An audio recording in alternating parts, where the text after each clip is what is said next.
Who won a Razzie this weekend and did show up is J.D. Shapiro. He is the guy who wrote what the Razzies honored as the worst movie of the decade, Battlefield Earth. And he joins us on the Kevin and Bean Show right now. J.D., thanks for coming on, man. How are you? Great. How you guys doing? We are good.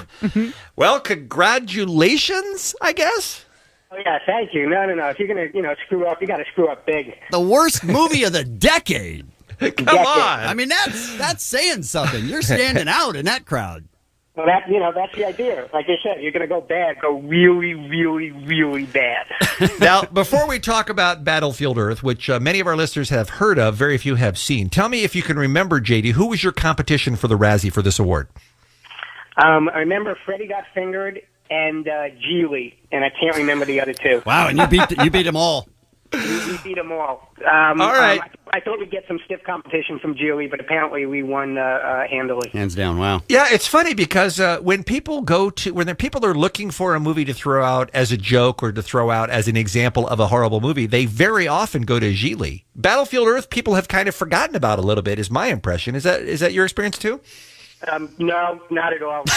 No. All right, that's fine too. Now tell us how Battlefield Earth happened. Did you write a good movie and then they took it and changed it, or did you write a crappy movie, or how? I'm completely dyslexic, and they said write a good movie. If they had said to me write a bad movie, we might have been on the right track. So bad instruction. Exactly, instruction. No, what happened was when I wrote the original draft, actually, here comes the excuses, but this is what really happened. Travolta signed on to play the good guy, and then we had several A-list directors that wanted to make the movie. Then I got some notes from MGM, and I called up the president, who was Mike Marcus, and I said something to the effect of, this is the worst curse word notes I've ever curse word seen in my curse word, really? Another curse word life. And so I said I wouldn't do them, and so strangely I was fired from the project, and the other writer was brought in. And no kidding. How different was your version? I mean, would we even recognize it? No, it's completely different. Not I mean, at all. there's aspects of the book, those are about the only things you'd recognize, right? The names of the characters, but pretty much everything else, completely different. Now, are you a Scientologist? No, I'm not a Scientologist, but I do hold the honor. I am the only, as far as I know, non-Scientologist to ever be on their ship, and I believe I'm the only person to ever get into a fist fight at Celebrity Center. Oh, that happens all the time. You were on the ship? You were on the boat where they keep people captive and whip them, or whatever it is they do? I was on the boat. Wow. I didn't see any whipping, but it was people kind of looked at me strangely. I was Yeah. on for a couple of days. Now, JD, this is really interesting to me. So if I understand correctly, you're saying that you turned in a treatment of the movie, you had a disagreement as to where it was going to go in the next draft of it, and you were fired from the project. They brought in somebody else to finish it, yet they kept your name on as a co-writer of the film, right?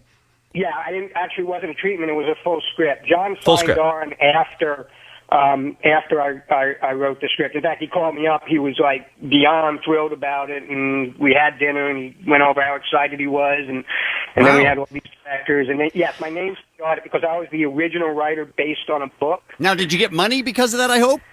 I did get money for it. I actually wanted to use my pseudonym, which at the time was Sir Nick Knack. But the guild had a rule. They said if you get paid over a certain amount of money, you're not allowed to. So that was that. In retrospect, would you rather have had your name left off of this movie than get the money? It's more now. I just enjoy the fact that my name's on what's considered the worst movie of the decade. Look, now, see, I would be the first. There were people who have actually won an Oscar, as you know, Holly Berry, and then won a Razzie. Sure. So I would be the person. Like I said, I'm dyslexic. I want to win the Razzie, All and right. now I need to go on to win an Oscar. So this is just step one of your evil mastermind plan. Exactly. All right. I love it. Well, you had a real sense of humor to show up to accept your award, and I know you thanked the dozens and dozens of people who saw the movie. I never did see it. I'm one of those people who just, the reviews came out, it just sounded bad, and you saw what they did to John Travolta's head, and you just thought it looked laughable. Was the movie every bit as bad as many of us suspected it was? There was a line I also used in the speech, which is I'd like to call the movie a train wreck, but that's not fair to train wrecks because people want to watch train wrecks. So yeah, if I was going to teach a course on what not to do in a movie in every single aspect, I would choose Battlefield Earth. Fantastic. I think I may have to put this in my Netflix queue. You now have me intrigued. I have to tell you. All right, JD, good stuff. And of course, you should go to jdshapiro.com to check out more of what he's done. He's actually also written some. what I'd love the people to do is go to 524ad.com. There's my shameless plug, but that's a new movie I'm doing, going back to like when I wrote Robin Hood Men in Tights, which was a spoof. That's going back to my spoof period. Which is a great movie, by the way. Yeah, it was a great movie. Is Ralph there? Because I did a movie with Aaron William Dozier, and I'm sure he recognizes the name. And we were actually, it was based on a movie. I was engaged to a woman that he ended up marrying, and we became close friends. And when she dumped him, he moved into my house. So I have a lot of Batman stories. All right, I don't understand any of that. But you lost me, but we'll put you on hold. You can pick up and talk to Ralph off the air. How about that? Okay, that's good. Okay. All right, J.D. Shapiro, congratulations on your Razzie. Congratulations on being one of the writers on the worst movie of the decade. And thank you for joining us here on the Kevin and Bean Show. Thanks for having me, guys. Thank you, man.